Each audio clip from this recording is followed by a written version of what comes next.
Well, hello, everybody. Welcome to our Vermont Land Trust webinar on exploring wetlands from Lakeshore to Summit. I'm Alaire Diamond, and I'm an ecologist at Vermont Land Trust. And it's a little bit of an odd experience here, being just in my own house by myself, looking at the computer. But I can feel a connection with everybody who's watching. So thank you all for joining me today. I am excited to share a little bit about wetlands in substituting for actually being out in the field together. My colleague Caitlin's going to be changing slides for me. So Caitlin, you can go to the next one. Okay, great. And maybe I'll just add, Alaire, maybe for folks, you'll be taking most questions after the sort of main presentation is done. But if folks want to ask questions of Alaire, there's a Q&A box that you'll see along the list of other things like the chat box. If you want to just type your questions into the Q&A, when Alaire's ready, we can, I'll go through them and we can ask her of them. Okay. And I believe we have a poll set up because this webinar is really meant for people of all ages, from kids all through adults. And so I am interested in how many students are actually joining us today. Kids who are in grade school, grades K to 12. And I believe there's a poll that might go up on your computer. So if you're able to, just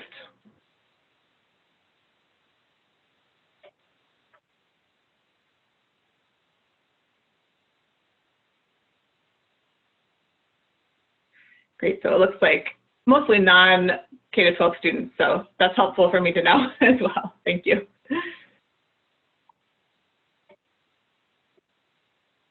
We've got about over 90% of you are not students in grades K to 12. So this is helpful. So when I was thinking about talking about wetlands in Vermont, I immediately just thought of the landforms that we have in our state. We think of the top of Mount Mansfield, the top of Campbell's Hump, these high mountain summits going all the way down to the water bodies that form the boundaries of our state. So Lake Champlain, the Connecticut River. And so from high to low, there are wetlands at all of those places. And so I have just a couple pictures here of kind of an alpine wetland that's right below the summit of Mount Mansfield. There's a boardwalk across it on the left, and then a lakeshore, lakeside floodplain forest on the edge of Lake Champlain. So we're going to be exploring just some concepts of what makes a wetland, and you can go to the next slide, Caitlin. What is a wetland and what makes a wetland special? So because we can't be out in the field together, I am, again, like I said, substituting this webinar for that. So let's head out into the wetlands, and this is what we're going to be looking for. So the next thing I want is just to get a little sense of how everyone who's watching thinks about wetlands. So you can go to the next slide, Caitlin. In the chat box, if you don't mind, please just type in a word or two. What is it that first comes to mind when you hear the word wetland or when you see the word wetland? What are some of the things that you think about? And while you're doing that, I'm just going to, I took a picture here to show some of the tools I use when I go out and do wetland assessments. I always have a field book to take notes. I have a couple various field guides. I have a soil probe, that's that T-shaped metal object at the top. I have a soil pH kit. To measure the pH of the soils, because wetlands really, they vary quite a bit in the acidity of the soils, and that really determines the species that grow there and the animals that can live there. Sometimes I'm marking wetlands for technical reasons, and so I have this wetland delineation tape. I usually have to have a hat or a jacket just to make sure that I am staying dry if I'm out there. And you can see my boot in the corner. Definitely be ready to get wet when you go into a wetland. So I'm seeing all kinds of great responses coming in the chat box here. We've got all different names of different animals, birds, turtles, wildlife, marshes, nature's grocery store, habitat, water filtration, water storage, diversity, continuum, swamps, reptiles and mist, biodiversity, water treatment, bugs, amphibians, birds, and cattails. Cattails is something that people often, when they think wetland, they think cattails, so I'm glad you put that in there. Amphibians, swamp, habitat diversity, beavers and frogs, just wet and land, so places that are wet, frogs, rain, swamps. So wonderful responses here, and I think they get at a lot of the diversity and the complexity of wetlands. These are places that, even though they only occupy, it's estimated 4 to 6% of the land in Vermont, there's a huge, they are overrepresented in terms of the diversity of animals and plants and other species that live in them. So we can move on to the next. So let's see here.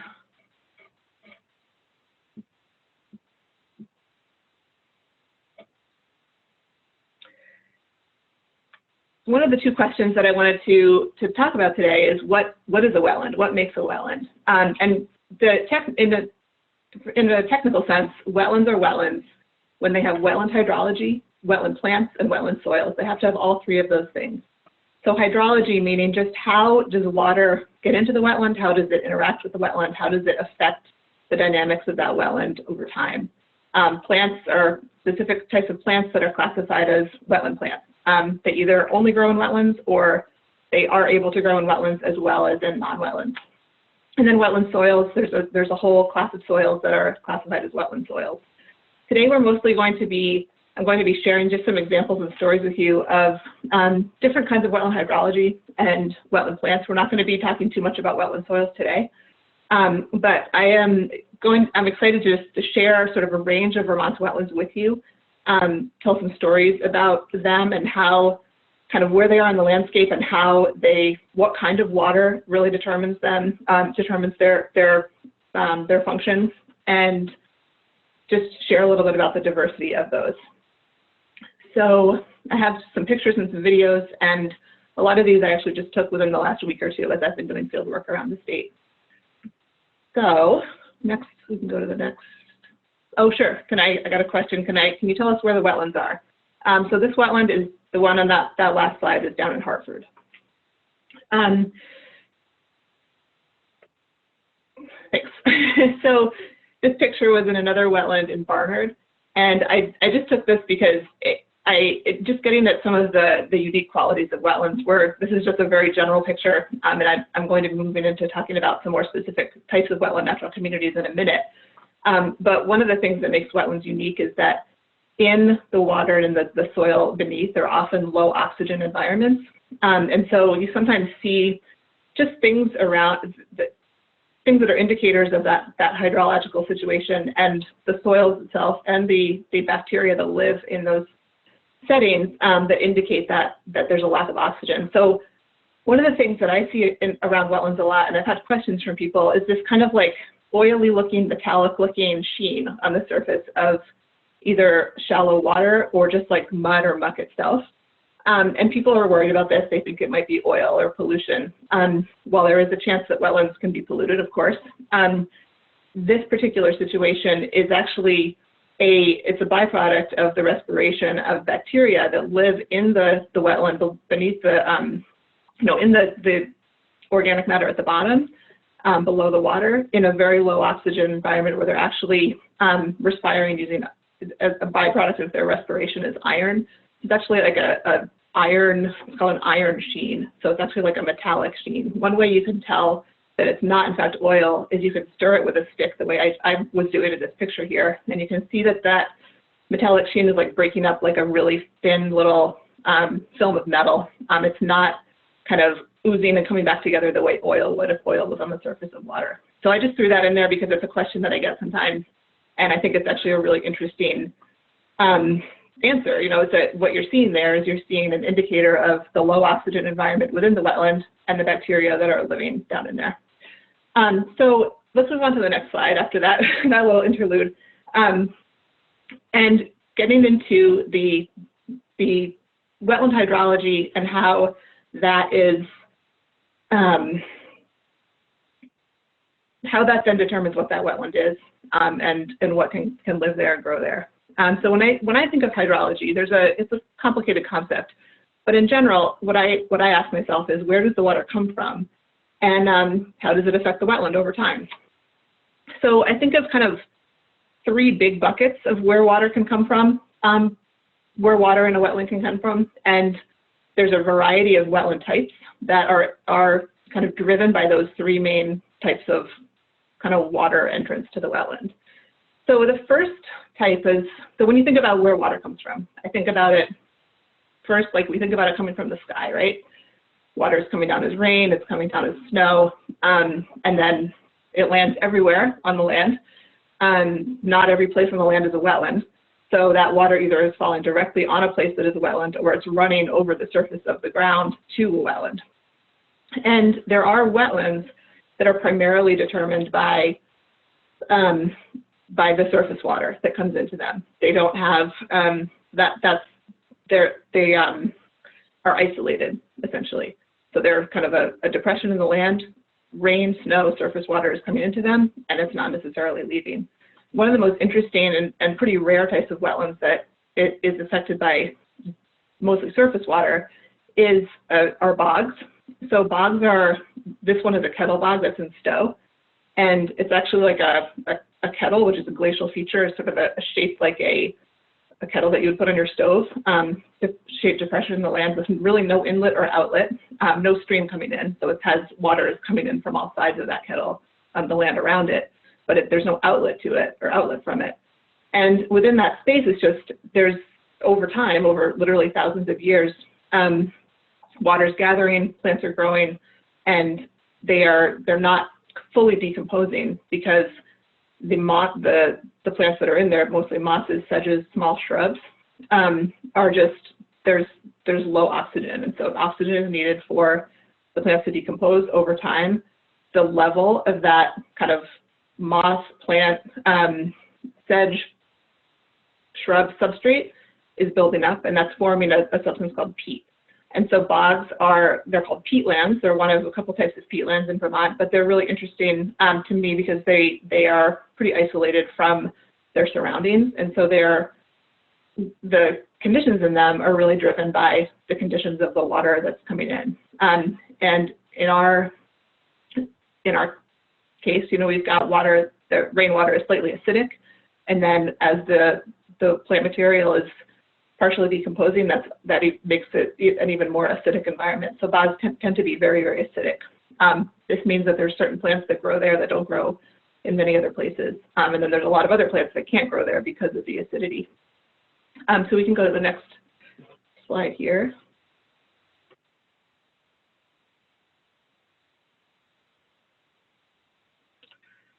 If you've ever been in a bog, you have probably felt a very squishy feeling as you're walking across that peat. The peat can be like 6, 8, 12 more feet thick. It's, like I said, it has developed over, it could be thousands of years. And it's sphagnum moss, of which there are 2 species here in the hands of Don Avery, who's just a real moss expert who lives in Stowe. And he was teaching me much more about sphagnum moss than I ever knew when I was out visiting this bog with him. These form a lot of the physical substrate of the bog. And one thing that I was just reading about, which is really interesting, is that when you go into a bog, it feels wet, it feels squishy, but there's not a lot of standing water necessarily. When you look at the structure of that moss, it is all the tiny little leaves of the moss are holding the water. And so it's like held in all these little tiny packets in the moss plant itself. And it just stays wet, all the time. So that's sphagnum moss. If you go to the next slide. The next 2 slides are really fun for me because they're showing some plants that have made really interesting adaptations to living in a bog. Bogs, because they are low oxygen, highly acidic environments, they are also low in nitrogen. And so plants that, nitrogen is an essential plant nutrient, and plants aren't able to put down the big root systems that they would in a forest to access some of those nutrients. And so there's a couple species that have developed I call omnivorous, not completely carnivorous, but an omnivorous habit where they get some of their nitrogen from insects. And so pitcher plants are one species that are just super interesting to me. They have essentially modified their leaves to form this pitcher-shaped structure, and you can see the one in kind of the left-hand side of that clump of reddish leaves there. You can see the water inside the pitcher, and so insects will be walking along the top part of that. It's got little hairs that face down into the pitcher. There's even lines that go down. I can't move my cursor here, but when you look at the left-hand most, yeah, Caitlin, you're getting maybe up a little to the left. The left-hand most leaf there, it's got these red lines that you can see inside the pitcher itself, and so those visually might draw insects in. So small insects will be either drawn by the small hairs on the leaf or by the visual lines themselves, and then will fall into the water, where eventually they will get digested by the plant, and the plants will get, you know, about half or so of their nitrogen from the insects, and then half from not from the insects. On the next page, or the next slide, is another carnivorous plant that's found in bogs as well as in fens, which are another type of peatland, and this is a sundew. This one was in a poor fen, which is kind of on the continuum of wetlands. It's similar to a bog, but not technically a bog. And this was down in Marlborough, Vermont. So this plant is tiny. You can see the sphagnum moss kind of rosettes around it, and so you can see just how small the plant is. Sometimes I've actually taken pictures of sphagnum moss and then gotten home and realized that the picture has a sundew in it as well. But those leaves, the modified leaves have these tentacles on them that produce this sticky material that actually just physically causes an insect to stick to it, and then the leaf will kind of close in on the insect and digest it. And so sundews are another species that have adapted to the low nutrient, the low nitrogen situation in a bog. You can go on to the next slide. And when I was talking about these wetlands that really are primarily driven by water coming from the sky or from the surface, this is another spot. It's a small peatland that has some qualities of a bog or a fen. It has a peat subsurface that is on a ridge down in Andover. And this is a place that I actually visited because I picked it out on a map. I thought it might be a vernal pool. So if you can go to the next slide.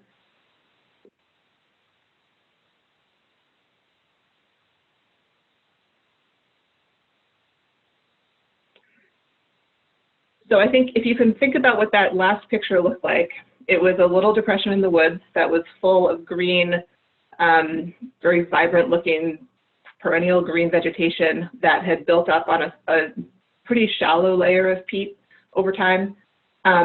Think about this setting of the photo that you're looking at right now. It's a very similar setting, but instead of that peat surface, it's literally just water. Vernal pools are places that are really fun to visit this time of year because they're there. They're not necessarily present throughout the entire year, and they're sometimes described as giant puddles in the woods because that's really what they are. They don't usually have, they're not connected to a stream. Sometimes they have a temporary stream outlet at one end of it. When the water is really high, it will flow out, but often they're just very isolated, and they are literally like puddles. These are wetlands, even though they may not be wet all year. And they're really important for amphibian habitat. They're places where wood frogs and spotted salamanders go to breed. So you can go to the next slide to see an example. And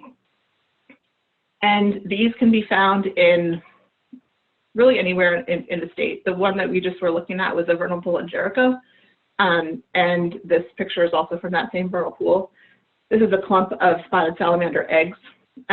Or a clump of clumps of spotted salamander eggs. Each of those kind of lozenge-shaped whitish things, you can see that there's small eggs inside that have kind of a opaque white with a little black dot in the center. And they're all in a clump with a bigger transparent layer around them.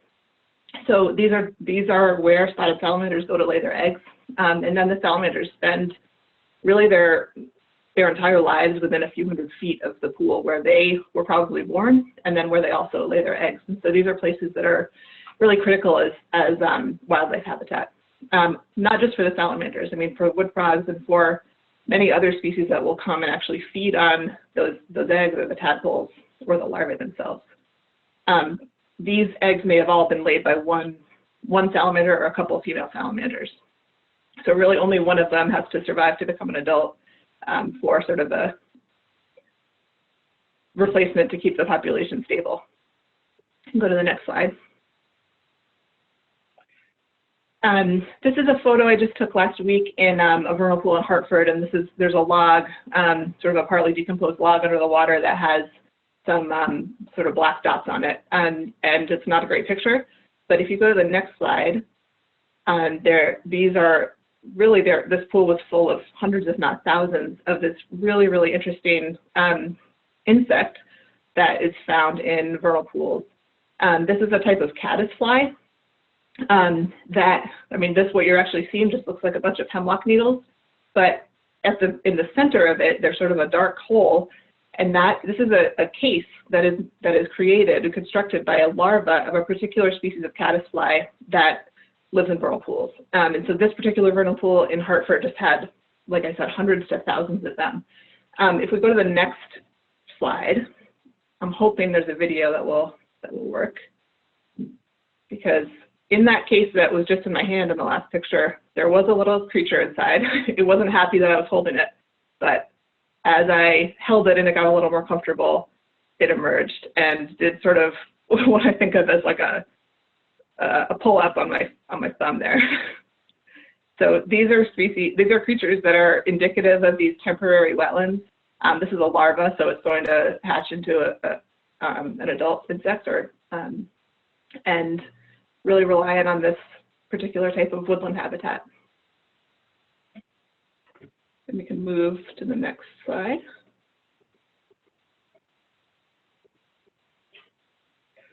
So we just talked about a couple kinds of wetlands that really are governed by surface water, so rain, snow, or other water running over the surface of the ground.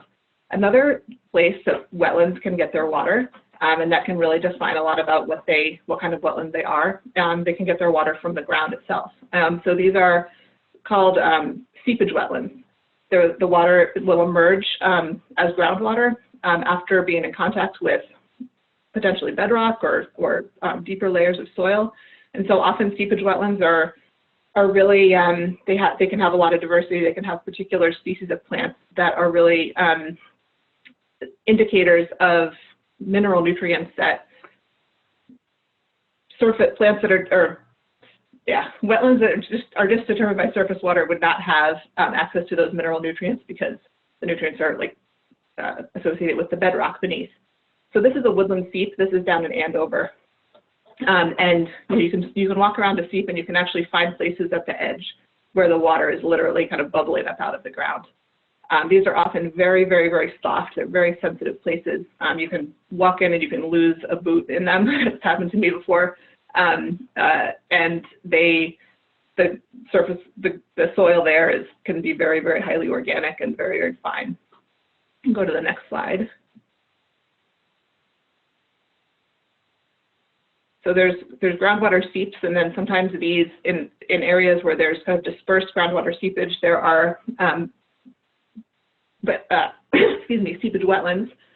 This is one that I just saw yesterday over in Burke, and this is an example of a hemlock balsam fir black ash seepage swamp. This is a little headwater swamp.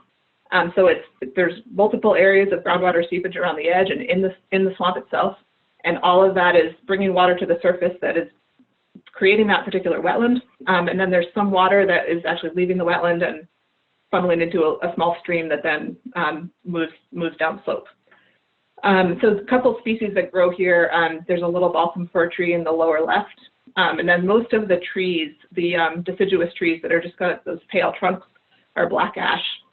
Black ash is a really special tree. I think it's my favorite tree species, but it's a species really closely associated with groundwater seepage, and I see it a lot in places where there's groundwater seeps. On the ground, there's sort of a plant that has like a rosette of kind of glowing green leaves.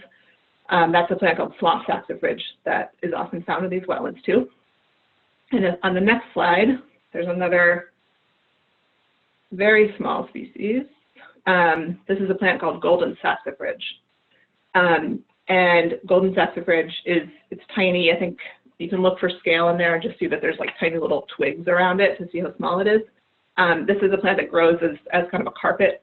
It's got a really small flower that's that's visible. It's kind of a very indistinct flower. And this is a plant that I often associate with groundwater seeps. And sometimes I'm in a wetland and there's a seep on one part of it, and there's a little mat of golden saxifrage growing there. You can go to the next slide.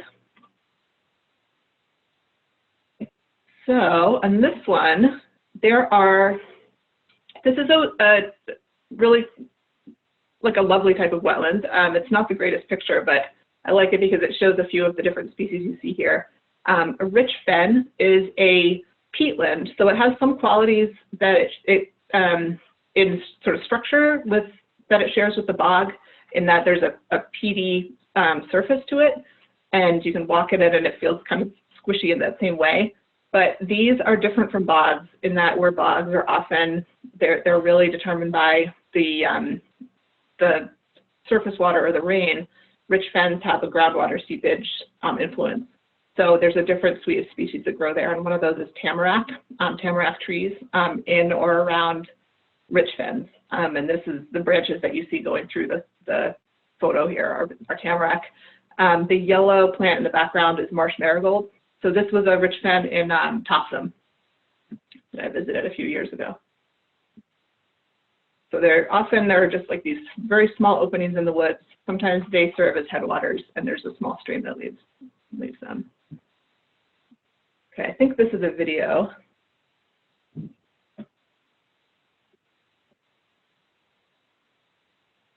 Yeah, you can move to that slide, Caitlin.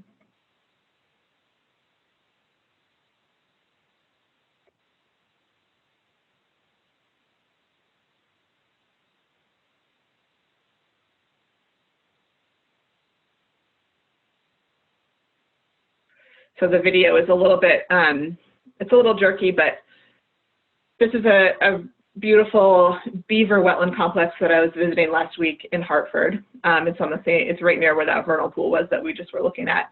And this brings me to my next kind of major category of wetlands. And so we've talked about wetlands that get their water and their hydrological processes are really determined by rain, snow, surface water. Then we talked about wetlands that are really determined by groundwater seepage, the water that is emerging from the ground after being in contact with bedrock. And then the next big kind of bucket of wetland types that I think about are wetlands that are associated with other bodies of water. So streams, rivers, ponds, lakes, maybe the ocean. We don't have those in Vermont, obviously. But this is a whole group, and there's just, dozens of different types. But when I think about a wetland, this is one of the first questions I ask is like, what's the hydrology? Where is that? What is the influence?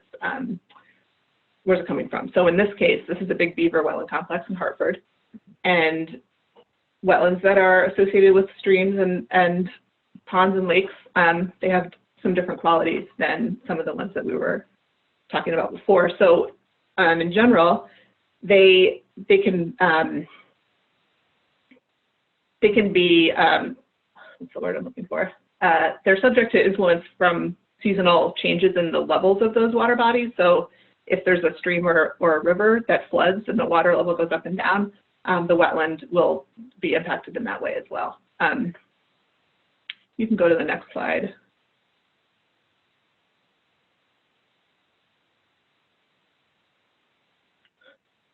Just a couple examples of different kinds of wetlands that are in this bucket. So these are a couple of riparian types of wetlands. This is one in Topsom. This is actually really close to that rich fen that we were just looking at. That's a small stream floodplain forest. And one thing I like about this picture is that we were visiting right around this time of year. This was a couple years ago. But there's a couple species of plants that are just really, really great indicators of wetlands in general, but I often see them in this particular setting. So along these little floodplain benches, you see this small stream, then you can imagine it rising up and filling that whole flat valley right over to the edge where the land starts to go up. That green plant that's in the foreground, not the foreground, but the other side of the river, that's very prominent, is called false hellebore. That's the plant that I see in the highest mountain seeps, but also down in floodplains. It gets huge. It's toxic, so don't eat it. In the background, there's some Marsh Marigold, that yellow that's way off in the background. And then in the foreground, in the lower left, there are some sensitive ferns that are just starting to come out. So there's the sort of small fern, it's just unfurling, it'll get a lot bigger and a lot like it's a pale green fern. And, oh, I just saw a question. What did I call this wetland system? I am calling it a floodplain forest, and there's several different types of floodplain forests. Yeah, no problem. And this one doesn't fit neatly in any of the categories that we have for that, but it's essentially, it's a forested wetland that is really influenced by the rising and falling of the water table from the stream flooding. So yeah, that plant in the front is sensitive fern, and it's got this great sort of really beautiful, almost feathery looking fertile structure that sticks up, and you can see those really well this time of year. They're like a slender stalk, and they're brown and kind of almost look like little brown beads. So this is the floodplain forest in Topsom. We can go to the next slide for another small floodplain forest in Burke.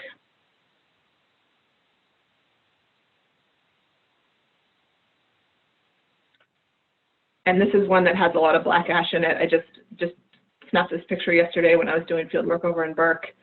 There's a small stream that's coming in on the lower left.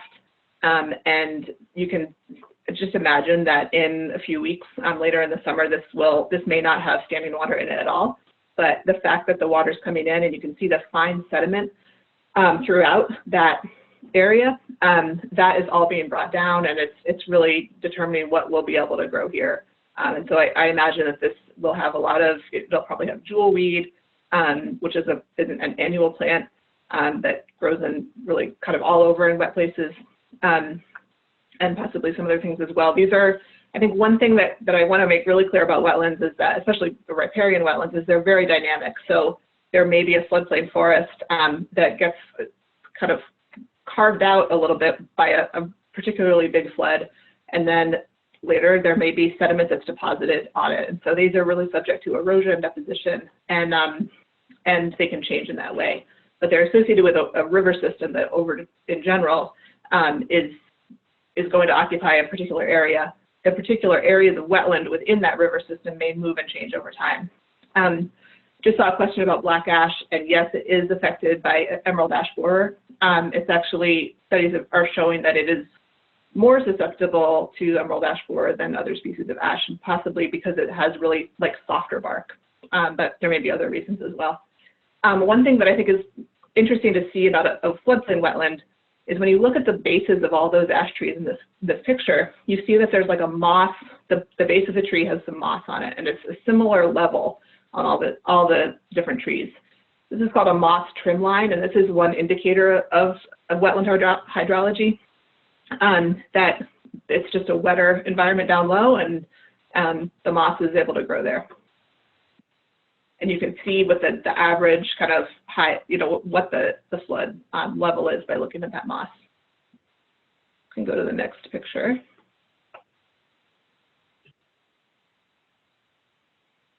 This is a beaver wetland in Hartford. It's the same one we just saw on the video. And this is just wanting to get a little bit of a sense of the complexity of riparian wetlands. So we were just looking at forested floodplain forests. But when beavers are involved, which they often are in wetlands throughout our state, they do a lot of really great work in terms of keeping our streams from really eroding and incising and causing really negative flood damage. So beavers can actually slow the flow of water. Obviously, as you can see here, they create that dam that's going along the left-hand kind of side of the picture. And that's keeping water in place where it might otherwise just be scouring down through a much narrower stream channel and not extending out over that whole valley. So associated with this riparian area are different kinds of wetlands. And so there's the open water, obviously, that's not technically a wetland itself, it's more like a pond. But on the beaver dam and just down below it, you can see shrubs. There's shrubs upstream too, and there's I think some areas of cattails up there. So beaver complexes can be really complex. Complexes can be complex. They can have a lot going on and a lot of different kinds of wetlands within them. Forested wetlands, open wetlands with cattails, or other kinds of grasses and sedges. and shrub wetlands with alders, willows, dogwood, and things like that. Can move on to the next.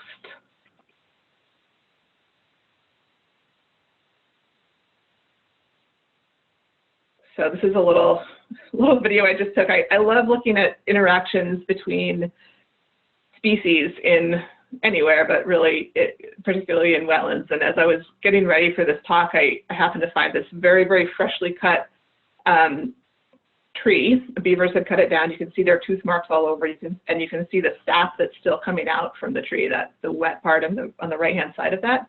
And I just loved to see how these ants were just eating that sap, taking in the sugar from that. I've got ants in my house right now, and it's just interesting to see the natural equivalent of that.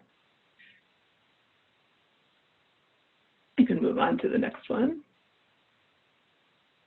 So there's another picture, just in case the video didn't work. I threw this in because I had that ant on there.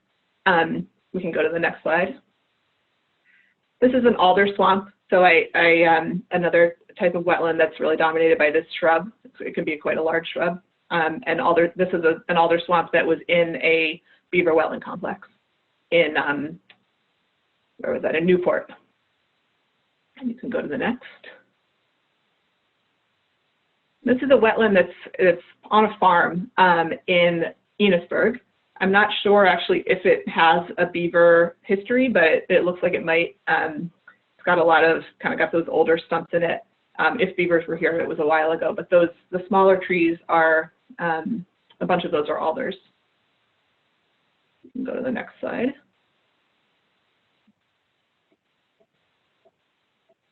And then, we started up in the headwaters with the seeps, the bogs, those isolated vernal pools, and now we have moved down to the lake. So we're now down by Lake Champlain. This is a lakeside floodplain forest. So we just looked a little bit at those small stream floodplain forests that were associated with streams and rivers, but there are also floodplain forests associated with lakes. And this is one in St. Albans that's adjacent to Lake Champlain. And you can see those moss trim lines, just like we saw on the other picture, coming up like several feet on those trees, especially like the tree, right there, the one on the right, that Caitlin's pointing to. It's 2-3 feet up, and you can really get a sense of how the lake fluctuates over time and how it is really affecting this forest and determining what plants can grow there. They have to be able to deal with that flooding. Otherwise, they're just not going to be able to survive there. So there are some really interesting species, we can go to the next slide, that are associated with this sort of lakeshore floodplain forest community. This is an uncommon sedge, species of sedge called Carex typhina. And I just think it's really beautiful. It's got this kind of, the descriptions that I've read of it it looks like a little cattail. And this is something that I really haven't seen anywhere except in lakeside floodplain forests. Places really close to the lake and the woods. There's a sensitive fern and the fuzzy leaves in the background of that. And then another species is buttonbush. There's right next to that lakeside floodplain forest. So yeah, great. You can move on to that next slide. Right next to that lakeside floodplain forest in St. Albans was a buttonbush swamp. And buttonbush is just a really cool shrub. It's a native shrub. It's got these incredible flowers that are like arrayed on a sphere. And I just think they're gorgeous. You can go to the next slide for a close-up of one. And these occur in floodplain forests, but there's a natural community called a buttonbush swamp. Interestingly, the other place that I've seen buttonbush, it grows, in these big swamps right near the lake, but you can also find it sometimes in small headwater basin swamps as well. And we can go to the next slide. And there are many, many types of wetlands that we didn't get into today. This is a cedar swamp, a northern white cedar swamp. And my colleague Liz Thompson has done a whole webinar on this particular natural community. It's fascinating. There's a whole range of other open wetlands, shrub wetlands, forested wetlands, and we could spend days and days talking about them. They're fascinating places. So I just encourage you at this point to get out and find a wetland near you. Think about where the water's coming from in it. Think about the plants that are growing there. Feel free to reach out to me with questions about them. And I hope that we'll be able to talk more about the diversity of these in person at some point in the future. If you go on to the next slide, I did just want to say that I really use, when I'm thinking about wetlands, I use this guide, Wetland, Woodland, Wildland. And again, Liz Thompson is one of the authors, my colleague Liz at Vermont Land Trust. And this is just a great resource that really explains it distinguishes between 50 different types of wetlands in Vermont. And I think all of the authors of the book recognize that not every wetland you find is going to fit neatly into one of those 50 categories, but it's a really great help in terms of helping me think about what are the dynamics that are really at play with each particular place I go into. So definitely recommend this. And next slide. Please feel free to reach out to me with questions if we don't have time to answer all of them right now. So I'm at alair@vlt.org. And this is that same wetland in Hartford. There's a little woodchuck that I was watching, checking out a tree there. And with that, we can jump to the end. And I think we have a couple minutes for questions. And I know that we're going to be officially ending at 11:45. I am willing to hang out for a few more minutes too if we don't get to everybody's questions at that time, by that time. So thank you very much, everybody, for listening. Yeah, thanks, Alair. This was really, really great. I loved getting out in the virtual field with you. So there's a couple questions from folks, and I know, Zach, if you can hear me, I saw you raise your hand. If you could type your question into the Q&A or the chat box, whatever's sort of easiest at this point, then we can, have Alair comment or answer your question. So just want to start with Lily. Does a lot of, sounds like, foraging in the woods with her family, and she's wondering, Alair, a couple things. One, can you find many edible mushrooms in wetlands? And then what's the type of wetland where you can find fiddleheads? Yeah, so I'll start with fiddleheads, and that is Ostrich Fern. So there are particular wetlands that are just defined by Ostrich Fern, and those are the floodplain forests mostly. So there's a natural community called the Silver Maple Ostrich Fern Riparian Floodplain Forest. These are floodplain forests on the big rivers like the Winooski River or the Lamoille River, and on the lower parts of those where the water just it really kind of spreads out into those big floodplains. So Ostrich Fern is the edible fiddlehead. Other fiddleheads are not edible, so definitely make sure you know which one. And I'll just put in a plug for sustainable harvesting of that. It's really been shown that if you take more than, say, 1 or 2 fiddleheads from any one clump in a given year, it will affect the population over time. So definitely spread out the fiddleheads you're taking and don't go anywhere where people are already harvesting would be great. And edible mushrooms, I am not a huge expert on those. The 2 species I eat are not wetland species. I eat the chanterelle and the black chanterelle, the black trumpet. So I can't help you more with that, unfortunately. Great. And Zapata was wondering, so there was a picture that she was wondering, where was this photo? And I'm going to go back. It's the one that you said you had gone to thinking it was a vernal pool. I don't know if this is, you're recalling this, but oh yeah, I thought it was a vernal pool, but she's wondering, one, where was that? And did it have Jacob's ladder in it? And it's this one, right? I think that, Zapata, it was the one that was on the ridgetop in Andover. That was, yeah, right there. Yep. I did not see the Jacob's ladder there. We were looking. That's one of my colleagues off in the distance there, and we were looking around. I did not see it, but I can, we can talk more about that. If you're interested in doing an assessment, I think that might be possible. Great. And then Alair, Lise was wondering, what's the difference between the classes of wetlands? And this ties in with, I think, Katie's question, are there any particular wetlands protected within the state? And what protections are in place to conserve them? So maybe you could address sort of both of those when you answer that. Yeah, I mean, wetlands are classified by the state as class 1, class 2, and class 3 wetlands. The vast majority of wetlands in the state are class 2, and those all have pretty stringent protection that is really the wetlands and their buffers. Any development or work that would change that, like building roads and things like that, is heavily regulated through the state. Wetlands are often on farms, and there's some farming that can occur in them. There's timber harvesting can occur in forested wetlands, like in cedar swamps. They're an important source of northern white cedar. So there's definitely management that can occur in wetlands. Class 1 wetlands there's only a handful of them. I forget the exact number, but I believe it's less than 10 that have this very specific designation of Class 1. That has to go through a very extensive process and be approved as a Class 1 wetland. Those are just ones that are particularly intact and important ones in the state. And then Class 3 wetlands are wetlands that have the definition is kind of interesting. They don't have the functions and values of a wetland. So they may be a wetland, but they don't have that important kind of habitat and water storage and flood mitigation, those functions. And there's a whole technical world around this that I'm happy to share more about, but the Vermont wetland rules are the legal kind of framework for wetland protection in the state. And Vermont Land Trust, we have a wetland protection policy as well that uses those same designations, that we protect wetlands that are Class 1 or Class 2 with specific protections in our conservation easements. Great, awesome, thanks, Hilaire. And Liz had read that there's been actually more false hellebore poisonings than usual this year because people have thought they were collecting ramps.